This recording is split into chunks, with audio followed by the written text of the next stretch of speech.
Okay, ni baru lepas jatuh basikal ni. Boleh pula. Ni gara-gara seat ni lah. Masa tu tengah turun bukit.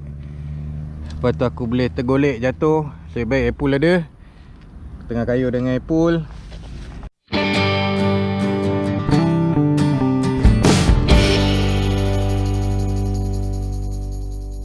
Selamat datang ke channel Pelan-Pelan Kayuh. Dan salam ma'al hijrah. Hari Sabtu lepas aku ada kayuh basikal. Aku naik basikal ni. Okay, naik basikal folding bike aku ni. Kayuh sampai ke puncak Fraser Hill. Dan kalau korang perasan dalam video tu, ada beberapa kali aku sebut betapa sakitnya buntut aku bila nak naik dekat atas tu. Sakit buntut, ya Allah. Pedih. Cabaran dia bagi aku, dia punya ni lah, sakit buntut lah. Memang gila.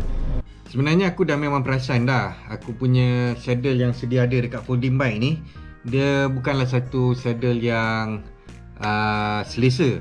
Kalau aku kayuh start daripada 20 km ke atas lah, dia akan mula rasa sakit lah kat buntut tu.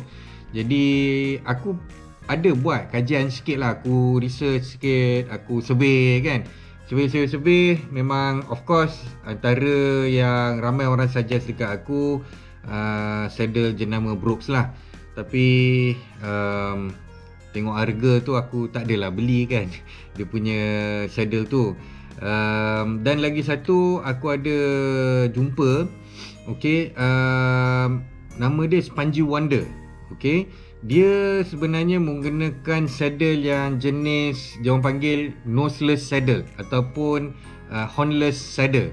Okay, dia dia punya saddle tu tak ada bahagian ni lah. Okay, tak tahu lah korang nampak. Dia bahagian ni dia tak ada. Dia terus tempat duduk dekat bawah tulang punggung kita saja. Okay, jadi bila aku kaji dan aku tengok feedback daripada orang ramai, dalam banyak-banyak tu memang semua kata tak sakit buntut langsung.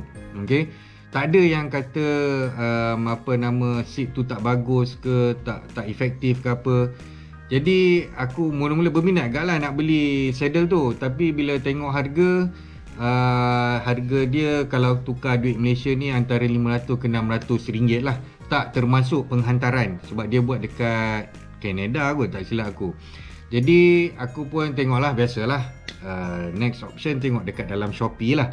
So dalam Shopee aku ada jumpa satu, okay, seat dia jenama Now Bike. Aku tak tahulah sama ada jenama ni terkenal ataupun tak. Okay, jadi ini rupa dia. Jadi inilah yang dinamakan noseless saddle ataupun hornless saddle. Dia tak ada bahagian depan macam seat biasa yang kita guna lah. Okay, dia punya konsep, okay, tulang punggung kita akan berada dekat bahagian sini, bahagian berlekuk ni. Okay, jadi hanya punggung kita sahaja yang akan berada dekat atas seat ni. Jadi sama ada efektif ataupun tak efektif, aku pun tak pasti. Tapi kena try lah. Okay, jom kita pasang dulu. Mula-mula kita ambil Allen key dan buka saddle yang lama.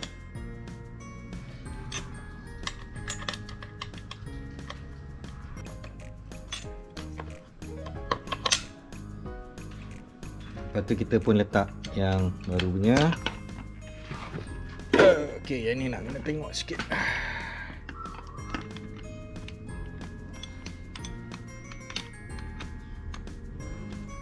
Okay, selesai. Jadi dekat sini kita boleh adjust sebenarnya. Kalau kita ada punggung yang besar, okay, kita boleh ke kiri, ke kanan. Tapi aku pun tak tahu punggung aku ni, buntut aku ni besar ke tak. Tapi aku rasa maybe aku buat sikit je lah dulu. Tak adalah besar sangat kan. Okay, macam ni lah rupa dia.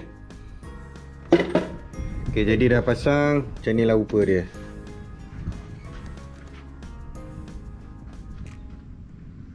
Days later. So hari ni hari Sabtu, nak test saddle ni dulu. Sekarang ni baru kayuh dalam aku rasa tak sampai 2 km kot. Rasa pelik bawa kayuh basikal pakai saddle ni. Aku tak tahu lah, dia macam aku salah setting ke apa ke, tapi memang rasa tak selesa lah. Tapi tak apa, kita test dulu dan tengok macam mana. Aku target nak kayuh dalam 20 ke 30 km baru aku rasa aku boleh bagi review yang lengkap lah. Okay, teruskan.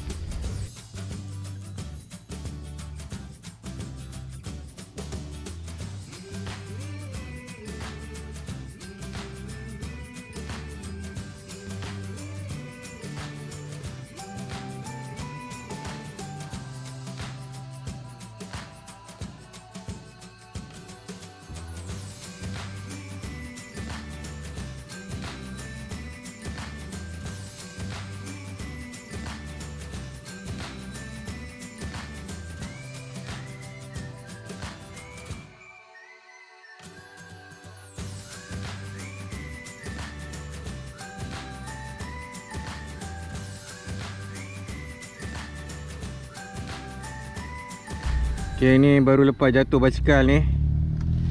Boleh pula. Ni gara-gara seat ni lah. Masa tu tengah turun bukit, lepas tu aku boleh tergolek jatuh. Saya baik Apple ada. Tengah kayuh dengan Apple.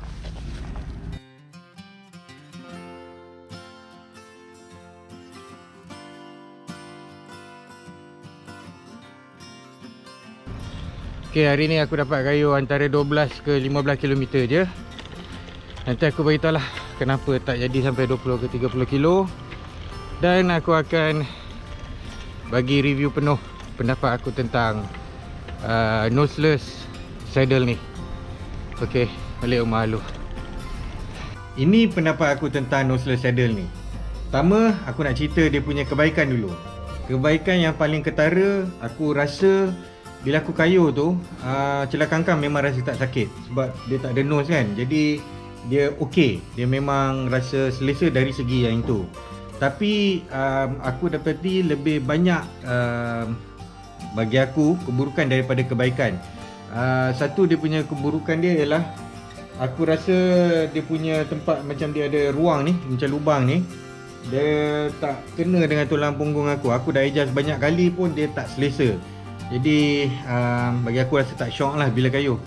Kedua ialah dia disebabkan dia tak ada nose, jadi aku rasa peha tu dekat sini.